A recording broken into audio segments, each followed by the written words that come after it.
Creo que tenéis unos 80 y tantos kilómetros, 800 kilómetros de red, me parece, de distribución. Bueno, pues con estos mimbres vamos a construir esta sesión de esta tarde y vamos a hacerlo, en primer lugar, haciendo una ronda de intervenciones para que cada uno presente el punto de vista de su sector o de su empresa o de su asociación, y a continuación pasaremos también a una ronda de preguntas donde pues trataremos de profundizar en algunos aspectos interesantes como la tecnología, las inversiones, el planning, la ruta que tenemos que seguir, digamos, los servicios que la nueva red puede poner a disposición, los nuevos agentes que tienen que entrar en este proceso, etc. Y vamos a comenzar, en primer lugar, con Paloma, cuando quieras.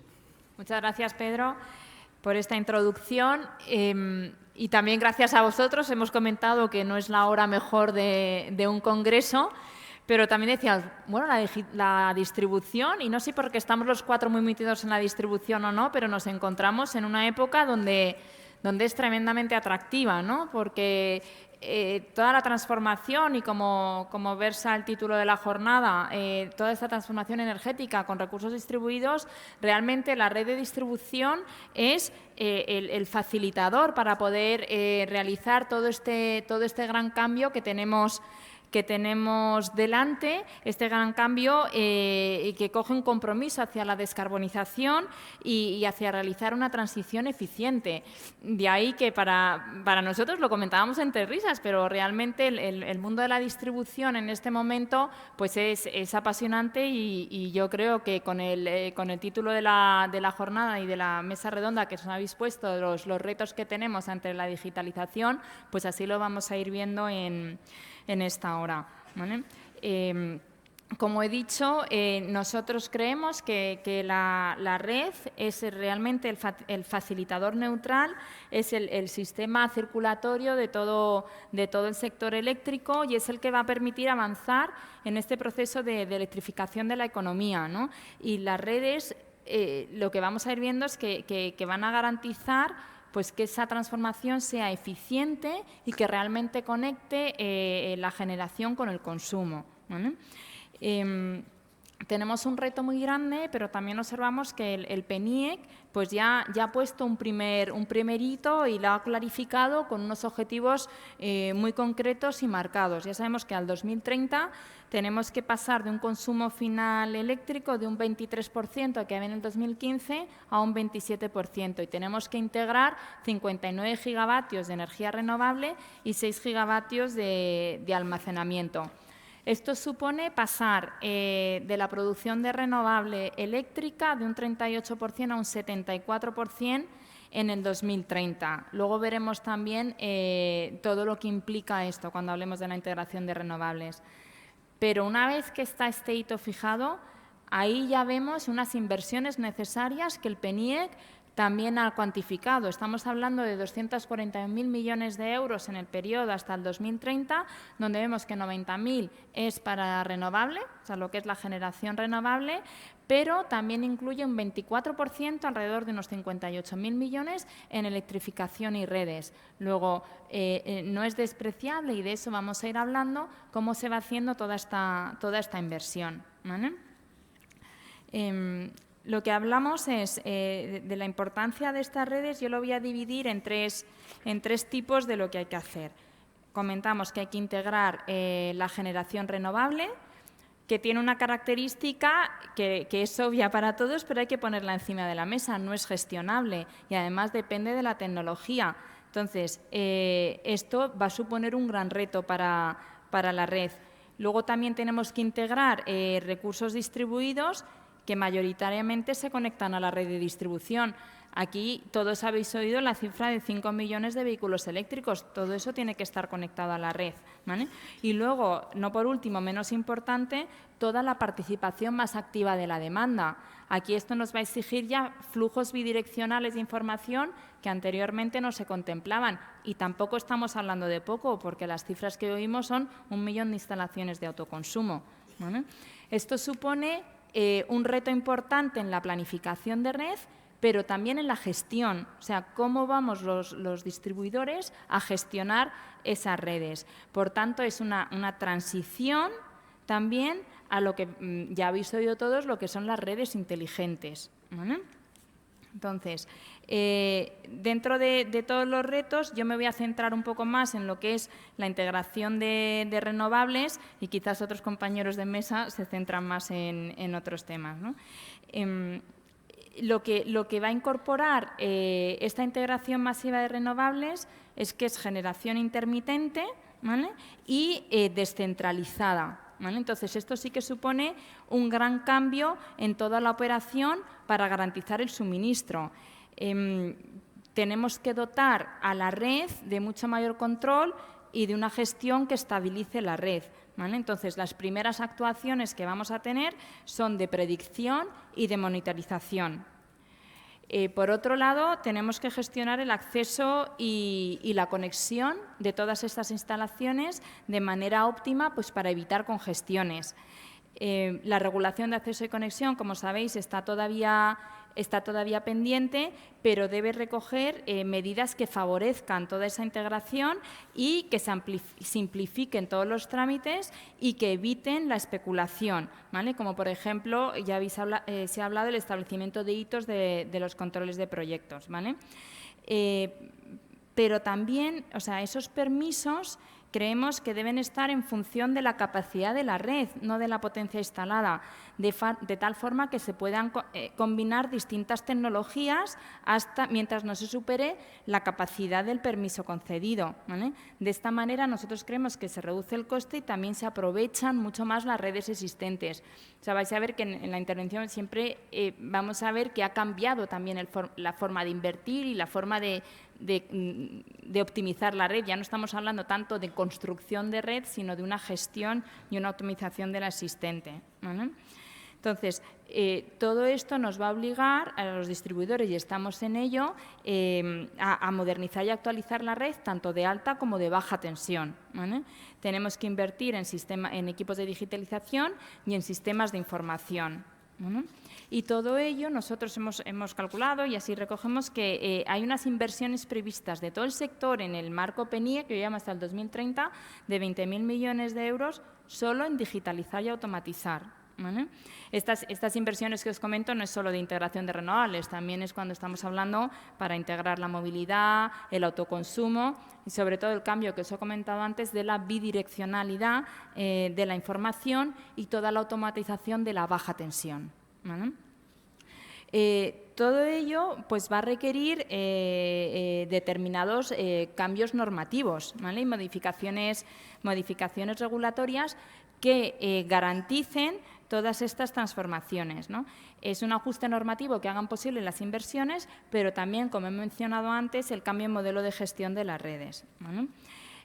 Tenemos que garantizar una regulación acorde a los retos que nos vienen por delante. Tenemos que ver también cómo evoluciona la planificación de la red y la inversión necesaria para integrar toda la renovable que está en el PNIEC, los 59 gigas que antes os he comentado. Hay que tener en cuenta que existe un límite a la inversión de 0,13% del PIB, que tenemos que ver que a lo mejor para cumplir todos esos compromisos, pues algún año a lo mejor es necesario superarlo. Entonces, todo esto hay que tenerlo en cuenta, pues, para que la regulación lo pueda contemplar, ¿vale? Este tipo de inversiones en automatización y digitalización, pues es una nueva tipología de lo que veníamos acostumbrados, permitirme, en lo que llamamos inversión en cobre, ¿vale? Pues habrá que definir, ¿no? Tienen un ciclo de vida diferente, deberían tener un reconocimiento y un tratamiento distinto al de las inversiones de lo que se dice ampliación de red, ¿vale? Y luego también tenemos que mejorar, como he comentado antes, el proceso de acceso y conexión, pues regulándolo de manera eficiente y garantizando que realmente se pueda hacer un acceso óptimo para facilitar toda esta conexión nueva, ¿no? Entonces, hay que optimizar la gestión de las redes, mejorando y desarrollando los mercados de flexibilidad, ¿vale? Con una normativa para facilitar la integración de renovables, ¿vale? Será necesario también un marco regulatorio que recoja aspectos clave en la transición, como es la aparición de agregadores o de almacenamiento, que todo esto va a facilitar toda la integración y tanto al consumidor, pero no se nos escapa que hace mucho más compleja la gestión de las redes, ¿vale?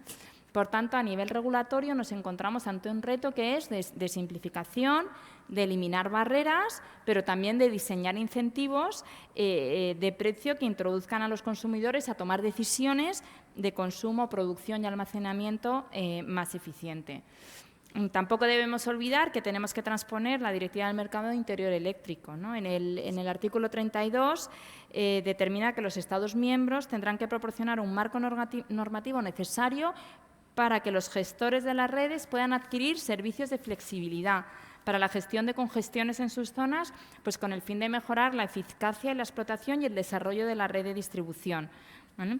Es muy relevante, ¿no? Porque con su implementación los gestores de la red pueden adquirir servicios de la generación distribuida, dar respuesta a la demanda o recursos de almacenamiento energético, cuando dichos servicios puedan mitigar de forma eficiente en términos de costes la necesidad de incrementar o sustituir la capacidad de la red, ¿vale? Y por tanto sustenten el funcionamiento eficaz y seguro de la red de distribución, ¿vale? Entonces, esta adquisición de servicios va realmente a definir las decisiones de inversión de las nuevas infraestructuras, ¿vale? O sea, que ya no estamos hablando de la misma manera de invertir, ¿vale? También, en todo este nuevo marco normativo, también se tienen que mejorar y se están haciendo los procedimientos de información y coordinación entre los gestores de transporte y de la red de distribución, ¿vale? Además, me gustaría destacar, y me imagino que luego Raúl lo hará también, la importancia que tienen los proyectos demostrativos. Estos proyectos nos están llevando a hacer proyectos de redes inteligentes, pero de alguna manera estos proyectos pilotos tienen que ver reconocidos sus costes de implementación y que sean recuperables, ¿vale? No se nos escapa que hemos hecho muchos proyectos, hemos hecho una instalación de contadores inteligentes, pero tenemos que seguir, ¿vale? Poniendo realmente proyectos que nos permitan sacar el máximo de toda esta información y llevarlos a una telegestión, etcétera. Y luego la tecnología digital y de información pues nos va a permitir hacer pues, plataformas de intercambio de gestión en tiempo real, de usuarios significativos de red, y todo esto es por donde nos vamos a tener que seguir encaminando y haciendo nuestras inversiones, ¿vale? Entonces, nosotros creemos que toda esta integración de potencia renovable nueva va a ser masiva y que las redes de distribución, si cumplimos, o por lo menos lo que os he esbozado, nos permite, va a ser el éxito de toda esta nueva energía, la descarbonización y este cambio del sector. Gracias. Hola, buenas tardes. No, habla más. A ver. Sí. Sí, buenas tardes. ¿Me lo quitáis a mí y se lo ponéis a Irene? A ver, sí, a ver, yo creo que ahora ya... Sí. Bueno, pues buenas tardes. No. Buenas tardes, ahora sí. Muchas gracias. Buenas tardes al IDAE por la organización de esta interesantísima jornada y gracias, Pedro, por la introducción. Trataré de no repetirme, puesto que los mensajes que ya ha dado Paloma son muy claros en el sentido de hacia dónde vamos y el papel que tendrán que jugar las redes de distribución. Esta mañana algún ponente ha hablado representante de la CNMC, Santiago Muñoz, de vértigo. Y yo no hablaría de vértigo, pero desde luego sí que estamos en un momento de transformación muy importante y decisivo dentro del sector. Y desde este punto de vista es evidente que las redes eléctricas van a sufrir también una transformación importante y van a tener un papel decisivo en todo lo que es la consecución de los objetivos que se establecen en el PNIEC y para conseguir que la transición energética sea una realidad. Por lo tanto, estamos en un momento en que hay unos inductores de cambio, de transformación del sistema energético, como son el factor de la descarbonización y, por lo tanto, una mayor electrificación de la economía, una masiva implantación de las renovables, que se caracterizan obviamente por una mayor variabilidad y desde este punto de vista en lo que supone la gestión de las redes, supone una mayor complicación en la operación y la gestión, los nuevos usos de la electricidad y, sobre todo, un mayor proceso de digitalización, que es el que, de alguna forma, junto con la tecnología, va a conllevar que el consumidor pase a tener un papel mucho más activo y, por lo tanto, sea un agente importante en todo el escenario de transformación. Por eso, las redes van a representar, como decía, un papel central, facilitador, como también ha apuntado Paloma, en todo el nuevo escenario y que debe permitir lo que es tanto la integración de la generación renovable, de la generación distribuida y, por lo tanto, los recursos energéticos distribuida, y servirá también de plataforma y un catalizador para que se puedan ofrecer nuevos servicios a los consumidores. Me gustaría apuntar un hecho que creo que es importante y es el factor complementario, por tanto la complementariedad que tienen las redes inteligentes y los recursos energéticos distribuidos, en el sentido que a medida que se vayan introduciendo los recursos energéticos distribuidos, hará posible también que se introduzca una mayor flexibilidad y que, por lo tanto, los gestores de las redes de distribución puedan y deban hacer uso de estos servicios de flexibilidad que aportarán los recursos energéticos distribuidos, tanto el almacenamiento como la generación distribuida, como la gestión de la demanda. Esto, de alguna forma, ya se han hecho los primeros pasos, como se ha apuntado también esta mañana, con la aprobación de la resolución en diciembre de la CNMC para establecer los servicios de balance. Queda pendiente la regulación de la figura de la agregación, pero, de alguna forma, puesto que las tecnologías ya están aquí, van a permitir que haya una mayor presencia de los recursos energéticos distribuidos, en línea acompasada con los objetivos que se establecen en el Plan Nacional Integrado de Energía y Clima, que también se ha apuntado esta mañana, los objetivos a nivel de recursos distribuidos y, como apuntaba Paloma, una presencia de producción renovables en el año 2030 de un 74%.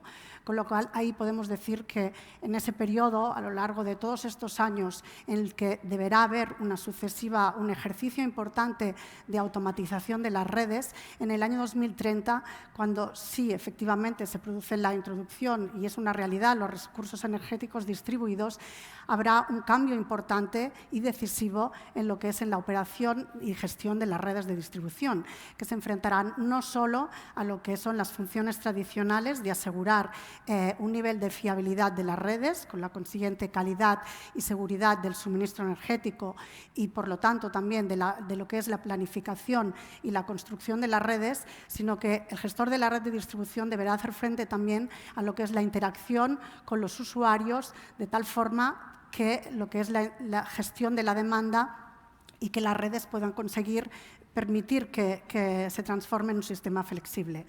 Por lo tanto, es en este nuevo escenario en el que las señales que se puedan dar, tanto las señales a nivel de lo que son el consumidor, porque la tecnología está ahí, pero está por ver si todas estas charlas que tenemos en estos foros va a ser una realidad y realmente el consumidor va a tener se le convence de que quiera tener este papel activo. Por lo tanto, me ha gustado mucho la presentación de esta mañana de Franco Mino de WIBAD, en la que de alguna forma hacía esta función y esta labor pedagógica incentivadora. Y, por lo tanto, desde este punto de vista, el gestor de la red de distribución deberá operar la red no solo de la forma en que tradicionalmente se ha concebido de construcción y planificación de la red, sino de gestionar todo lo que supone esta variabilidad y la modulación que habrá y la interacción con los usuarios de la red. Por lo tanto, deberá garantizarse, por descontado, que esta red sea fiable, que la red sea accesible, como apuntaba Paloma, por medio del acceso y conexión. Por eso es tan importante también el hecho de que está pendiente todavía de aprobación el Real Decreto de Acceso y Conexión y, por lo tanto, la red deberá ser también una red flexible. Desde este punto de vista, ya no me gustaría hablar de lo que es la figura del distribuidor, sino la figura de lo que es un verdadero operador de la red de distribución, un gestor de la red de distribución. Por lo tanto, las señales también regulatorias que se puedan dar son importantes. Estamos ante una actividad regulada y, por lo tanto, ya lo establece la Directiva de Mercado Interior, deben establecerse los incentivos para que los gestores de las redes de distribución puedan hacer uso de estos servicios, adquirir servicios de flexibilidad que les vendrán ofrecidos por los recursos energéticos distribuidos, a través también de lo que es la realización de planes de desarrollo de flexibilidad. Las señales, por tanto, regulatorias son importantes. La aprobación en el mes de diciembre de la circular de metodología retributiva ha dado una señal buena, en el sentido de que las inversiones son necesarias, las inversiones en digitalización. Y así como la primera propuesta de circular no iba, o creíamos que no incentivaba de forma suficiente estas inversiones, la circular finalmente aprobada hace una apuesta clara y decidida para que los gestores de red de distribución puedan invertir en digitalización. Se reconoce también la cuestión de los proyectos piloto y, por lo tanto, apuntar también la importancia de los proyectos que han sido impulsados desde IDAE y OMIE del proyecto IREMEL y en este sentido que estos también proyectos pilotos, los sandboxes, puedan también verse reconocidos a nivel regulatorio y retributivo es una buena noticia. Con lo cual, en el escenario de futuro habrá que ver si, dando las señales adecuadas, nos encontraremos que los gestores de la red de distribución deberán compatibilizar lo que es una gestión y operación de las redes, lo que es una política de expansión de red, como tradicionalmente ha sido concebida, con la introducción de nuevos mecanismos que aporten flexibilidad. Muy bien, muchas gracias. Muchas gracias, Irene. Vamos el paso ahora a Raúl Suárez, que nos va a presentar el punto de vista de los centros tecnológicos de Futurred en concreto. Gracias, Pedro. En primer lugar, buenas tardes a todos. Lo primero que quería es agradecer al IDAE la oportunidad que nos brinda Futurred de compartir con todos ustedes nuestra visión sobre los retos fundamentalmente tecnológicos. Los hay de otro tipo, regulatorio, que creo que se han comentado, que existen alrededor de las redes. Lo primero que nos gustaría es se ha comentado, pero poner en valor realmente el papel de las redes dentro de la transición energética. La transición energética en la que está inmersa en Europa para cumplir los objetivos de descarbonización, los objetivos que en España ha trasladado el PNIEC, está claro que pasan por una mayor electrificación. Y lo que vemos claramente es que la consecución real de estos objetivos no se puede lograr sin las redes. Las redes son un elemento imprescindible, condición no suficiente, pero sí necesaria para que se pueda para que podamos tener una transición energética real. ¿Y por qué lo es? Porque son el nexo común que unen dos de los elementos diferenciales que tiene esta transición. Una generación renovable mucho más capilar y distribuida, y un usuario, a veces deberíamos hablar más de él, un usuario que debe ser, o que al menos se le debe permitir ser mucho más activo en el ecosistema energético. Por tanto, mecanismos como el autoconsumo compartido, gestión de la demanda, recarga de vehículo eléctrico, todo también pasa por las redes como nexo de unión de estos elementos diferenciales de esta transición energética en la que estamos sumidos.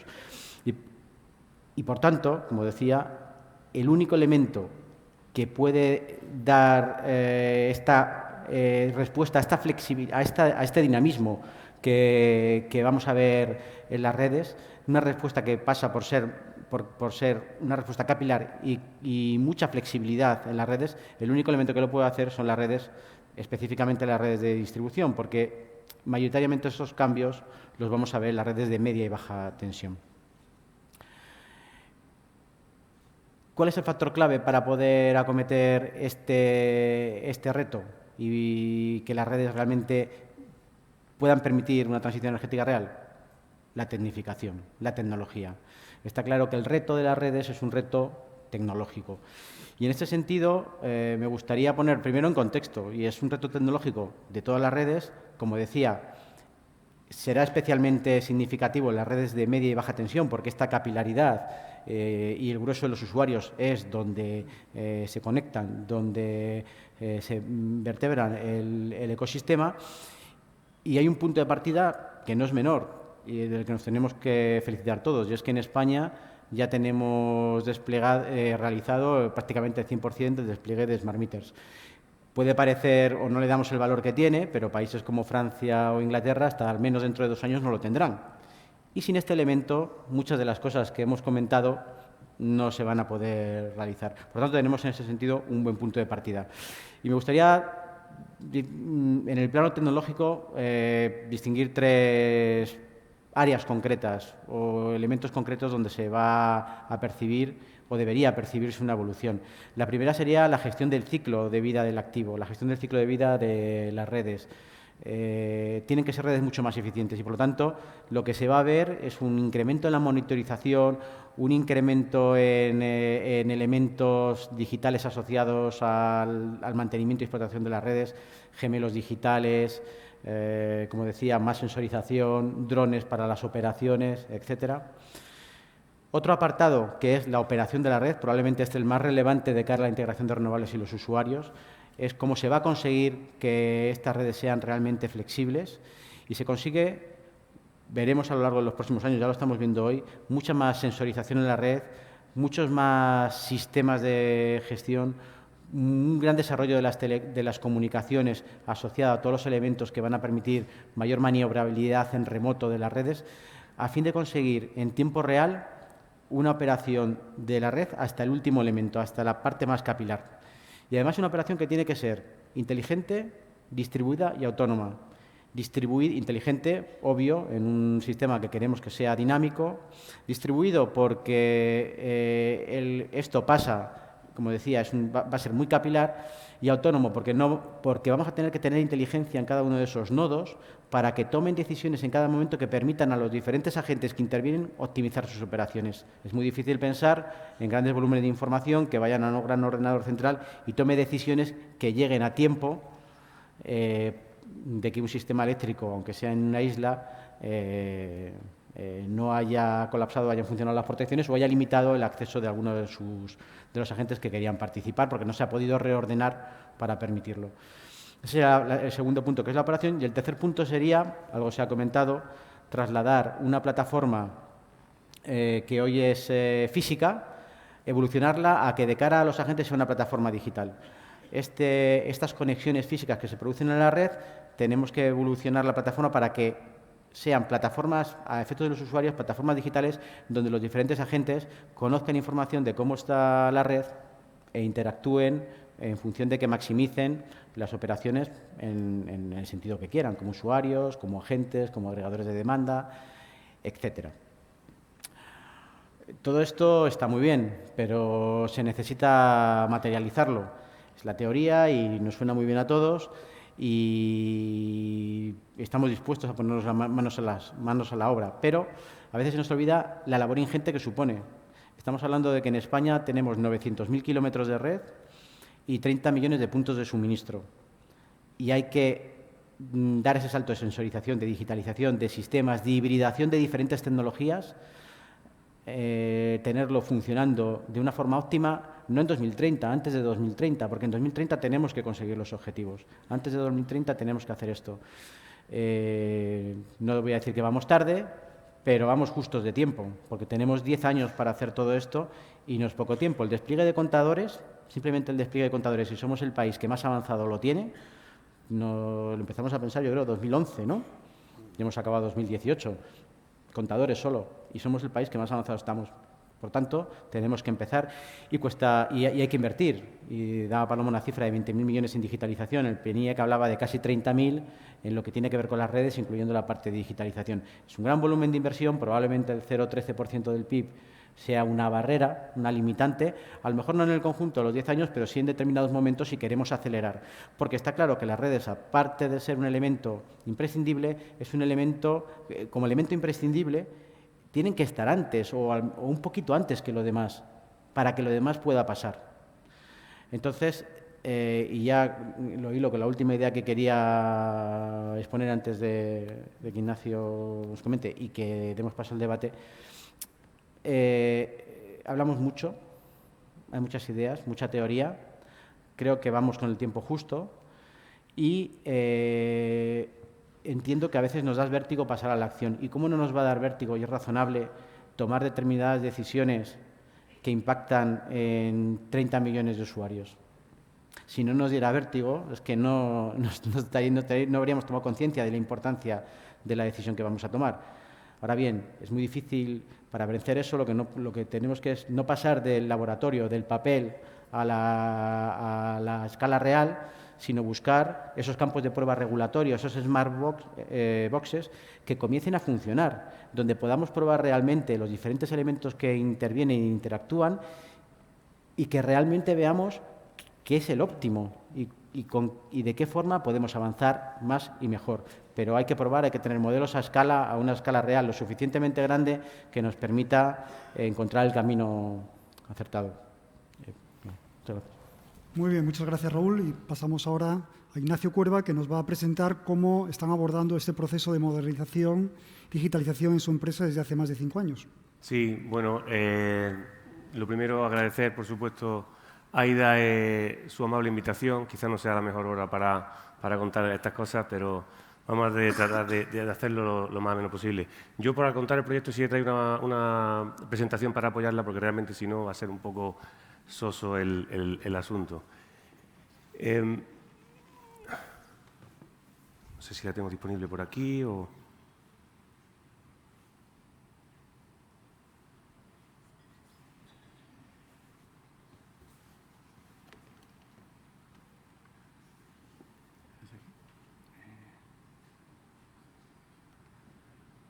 Paso de esto, ¿no?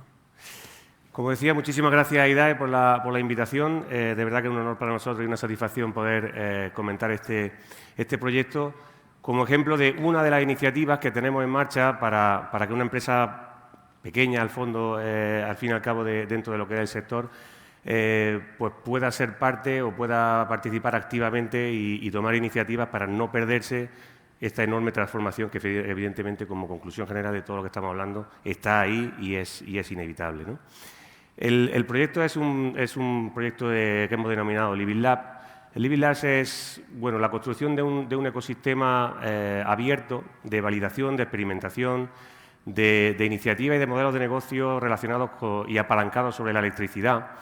Precisamente con un carácter abierto, porque como estrategia de empresa pequeña y quizás frente a lo que pueda ser la política más clásica de la utility, de guardar celosamente la información de lo que dentro de lo que es la red ocurre y cómo se puede avanzar sobre ello, posiblemente más que una amenaza, para nosotros es una ventaja el poder abrirlo y jugar con una serie de comunidad de emprendedores, de startups, de proyectos, de comunidad científica que está deseando poder validar y experimentar en ese entorno real, de red real, de población real. Ese espíritu que creemos que nos surgió como parte de la autocrítica de creer que estábamos en un sector quizás poco tendente a romper los moldes, poco tendente a innovar y evidentemente con muy pocos incentivos para innovar, pues fue satisfactoriamente validada y hoy día forman como partners de ese Living Lab a gente tan importante como el Laboratorio Nacional de Lawrence Berkeley, de la Universidad de Berkeley, en California, la Universidad de Granada, con el Departamento de Ciencia de la Computación e Inteligencia Artificial, y Repsol. O sea que para nosotros ha sido una validación muy positiva a la hora de seguir dando pasos en este sentido. Otro de los aspectos que centramos con la posibilidad de validar es lo que por ahí pone como UX o experiencia de usuario al final. Ha sido una de las características, una de las aproximaciones quizás más claras o más diferentes de lo que pueda ser un Living Lab o un laboratorio en entorno real, como pueda ser cualquiera de los que podáis conocer. Y es que para nosotros el usuario ha estado de verdad en el centro desde el inicio de la iniciativa. Y eso quizás ha marcado un poco el espíritu de cómo es el entorno en el que se está desenvolviendo, cómo es la evolución de la iniciativa y cómo es también la aparición de los retos a los que la propia experimentación se enfrenta, porque todo eso procede directamente de la interacción con el usuario y no tanto de los problemas predefinidos o prefijados por parte de la compañía. El entorno, como os digo, es un entorno real de unos 4 municipios donde hay una población en el entorno de los 5.000 habitantes, 3.500 puntos de suministro, en fin, son datos de la red física donde tenemos conectado como producción distribuida a red de media tensión 12 megavatios, cuando los picos de consumo no suelen pasar de 15 o 16 megavatios. O sea que el entorno físicamente asemeja bueno, pues, escenarios de posibles restricciones y de posibles y reales que están ocurriendo, momentos en los que la red tiene que lidiar con dificultad para que todo eso sea admitido y sea realmente compatible con el uso de la red. Hay industria electrointensiva, muchísimos consumidores domésticos y la variedad, digamos, nos va a permitir jugar o nos está permitiendo jugar con todo ello. Como decía, el usuario y la comunidad fueron la primera piedra sobre la que empezó a desarrollarse. O sea, nosotros no entramos a Living Lab con un proyecto ingenieril, detallado, por supuesto que lo hay, por supuesto que está, y a un nivel técnico altísimo, pero empezamos por el usuario, empezamos por los ayuntamientos, empezamos por las comunidades, por los trabajadores sociales, por los barrios complicados, a realmente construir la forma de participación y de implicación y el engagement del usuario como piedra fundamental de lo que tenía que ser luego el posterior desarrollo a la hora de poder testear soluciones reales con clientes reales que admitieran esa solución real en su domicilio y fueran, digamos, la solución, el haber participado en cómo llegar hasta ahí para que el usuario no fuera. Como anécdota, pues bueno, el nombre de la comunidad que gira en torno a Living Lab salió de un proceso de design thinking en el que en escuelas puramente rurales con chavales que están absolutamente alejados de toda esta historia, con visitas didácticas a la Facultad de la Universidad de Granada, con explicación detallada, y de todos esos talleres se repartieron una serie de equipos donde ellos mismos propusieron una serie de nombres que fueron votados a través de una plataforma por todos los pueblos donde se está desplegando el Living Lab y salió Belli. Ese es el nombre, digamos, de la comunidad que lo aglutina. Técnicamente, no voy a entrar en detalle, evidentemente, tampoco soy la persona más adecuada para hacerlo, pero al final se construye una especie de gemelo digital de la red, donde hay una ingesta de datos, no solo de una sensorización de la red, muchísimo más sensorizada que cualquier tipo de red y muchísimo más digitalizada que cualquier tipo de red necesaria a niveles de explotación y de integración de renovables, con presencia de submetering, medida en tiempo real, más de 70 y tantas monitorizaciones de alta definición en media, 50 y tantas en baja, o sea, una digitalización total. También se ingestan datos desde Behind the Meter, o sea, hay un despliegue de sensorización y de posterior modelización de lo que ocurre más allá del contador, y todo eso se trata, se estructura y se deposita en un data lake a partir del cual se crean una serie de simulaciones, levantando ese gemelo digital, apoyándolo a partir de Optimal Power Flows y de otra serie de herramientas de simulación y de solución, donde al final salen la disposición tanto a los participantes del Living Lab como participantes individuales, como hacia los socios del Living Lab o partners del Living Lab que tienen visibilidad y posibilidad de interactuar con ese gemelo para retroalimentar la reacción de la red con datos reales y una posible posterior implementación en campo. También tiene como salida hacia los usuarios entendidos como miembros de la comunidad aplicaciones que ya están corriendo a favor de esos clientes, aplicaciones de móvil, aplicaciones del hogar, etcétera.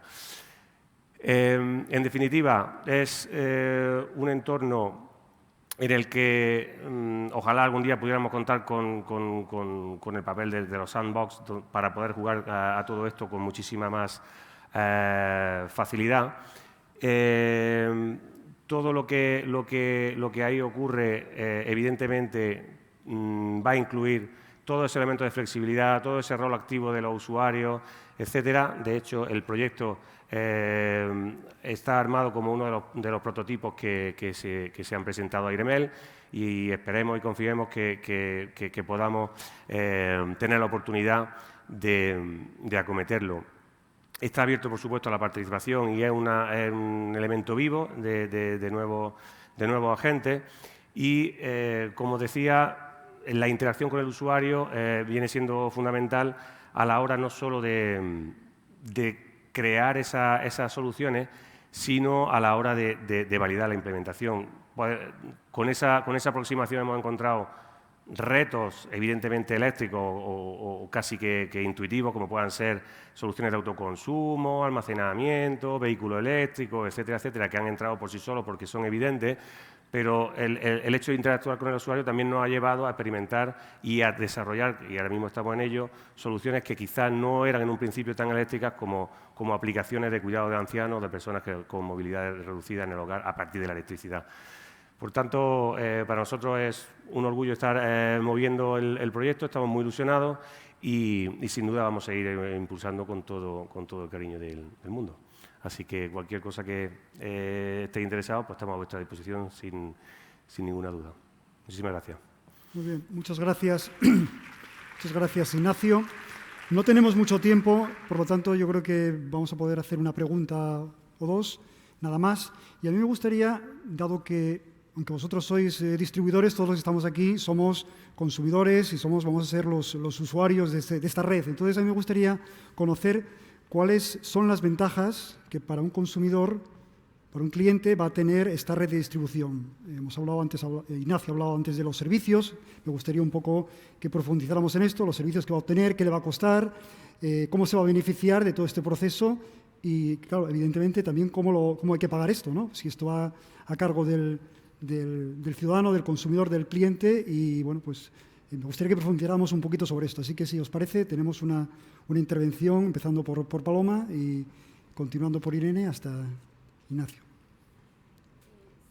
A ver, efectivamente hemos comentado que uno de los grandes cambios que tenemos ahora es de pasar de una red donde había una exclusiva unidireccionalidad de la información y por así decirlo, de los flujos eléctricos a esta bidireccionalidad y esta generación distribuida, pero también estos servicios distribuidos, ¿no? Entonces, la red tiene que tener esa inteligencia pues, para ofrecer y demandar estos servicios. Entonces, yo creo, por ejemplo, que unos peajes eléctricos que puedan enviar esas señales, una parte donde hay que invertir por nuestra parte, pero también al consumidor, que pueda adecuar su consumo también a la capacidad momentánea de la red, ¿no? Eso yo creo que también es importante, ¿no? De cara al consumidor, que entiendo que es por donde va tu pregunta, ¿no? Sí, de cara desde más el punto de vista de la información que va a poder recibir, exactamente, cómo la va a procesar, ¿no? Entonces, se va a poder comparar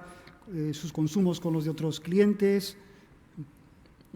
Esa es una buena pregunta, a ver, de los famosos datos. Claro. Sí, a ver, eso es muy bueno. O sea, lo que sí que estamos haciendo los distribuidores es poner a disposición, como no podía ser de toda manera, cumpliendo la regulación, de todos los datos de su consumo, de tal forma que él va a tener esa información que quizás sea el primer elemento para poder actuar. Tener una información. Ahora mismo cualquier consumidor tiene acceso a sus datos, que el distribuidor ha facilitado esas herramientas para tenerlo y de ahí ya poder hacer ese consumo mucho más inteligente y muchísimo más responsable. Quizás iba por ahí tu... Sí. No tenemos mucho tiempo, si te parece, Irene. Sí. Decías cómo se va a beneficiar el consumidor. Pues realmente las redes eléctricas es el catalizador que va a permitir que el consumidor pase a tener este papel activo y el rol activo que le quiere otorgar la directiva. El tema de los datos es realmente fundamental para que el consumidor pueda tener este papel activo, con lo cual en este nuevo escenario el flujo, aparte de los flujos bidireccionales de energía que habla desde el lado de la producción y desde el lado del consumidor, es evidente que tendrá que haber un sistema de comunicaciones avanzado y a través de los contadores inteligentes y de los sistemas de medición que permitan este flujo de datos. Ciertamente el dato es del consumidor, en este sentido debe garantizarse un acceso neutral al dato por parte del consumidor y desde este punto de vista tendrán que haber los flujos de información entre agentes, desde el distribuidor y del consumidor, del comercializador, del agregador, para posibilitar realmente que el consumidor pueda tener un papel activo.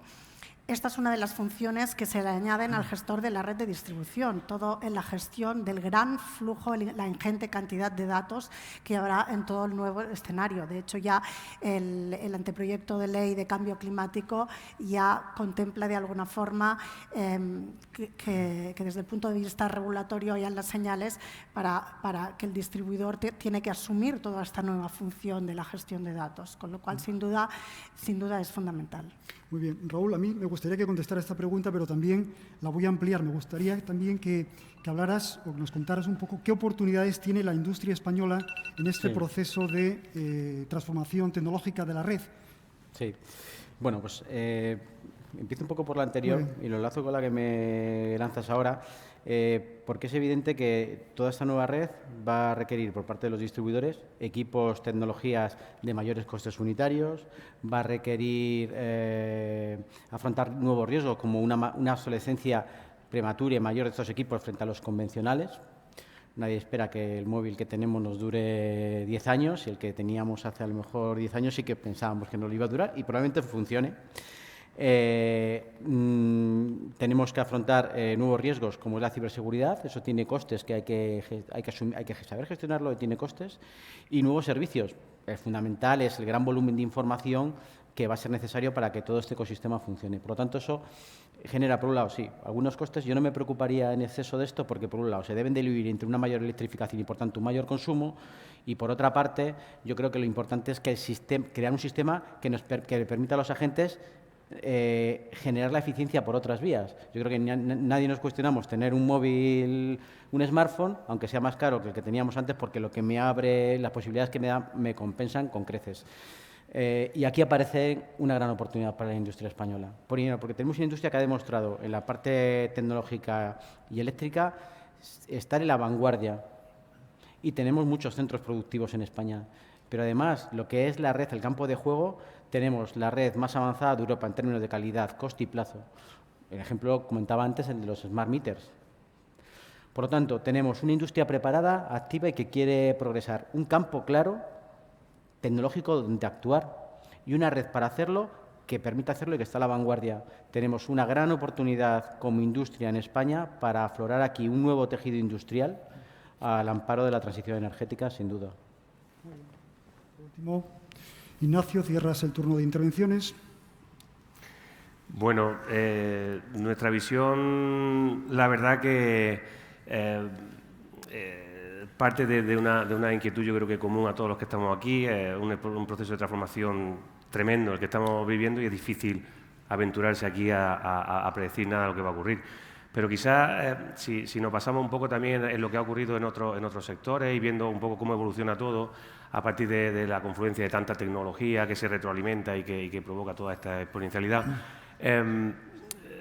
nosotros creemos que por donde va a ir es por la aparición de nuevos servicios al cliente, muchísimo más allá del suministro eléctrico y de la frase de suministro eléctrico en condiciones de seguridad y calidad. Yo creo que eso va a dejar de ser lo importante, si se me permite la expresión, para el sector, porque lo que se van a aparecer es nuevos servicios, como ya estamos viendo avecinarse, que quizá a lo mejor en un principio están puramente apalancados sobre la electricidad y puramente relacionados con la estabilidad de la red y los servicios a la red, pero que yo ahora mismo no soy capaz de decir si eso se va a quedar limitado a los servicios sobre la red. Yo creo que van a aparecer posiblemente servicios mucho más allá de la vinculación directamente eléctrica con respecto al cliente, al igual que aparecieron los Netflix y compañías sobre una infraestructura que era de Telefónica en un negocio puramente de infraestructura.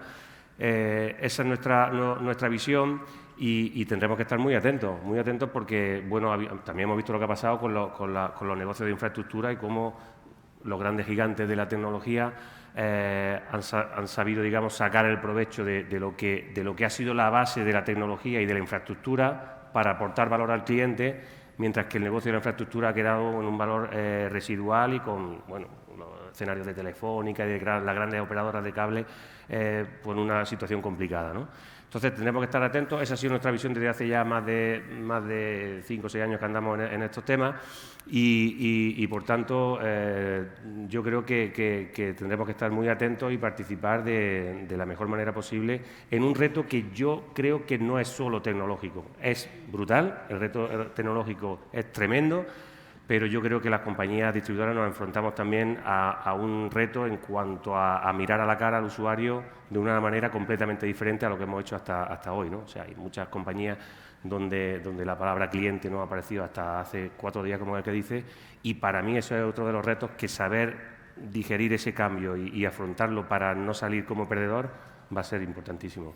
Muy bien, pues concluimos con tu intervención. Os doy las gracias por vuestra participación en nombre del IDAE. Quizá podríamos sintetizar esto. El reto de las redes de distribución se puede convertir también en una oportunidad tanto para los distribuidores como para la industria española y también, por supuesto, yo creo que el actor principal, que es el cliente, el ciudadano. Muchas gracias a todos. Muy bien, muchas gracias.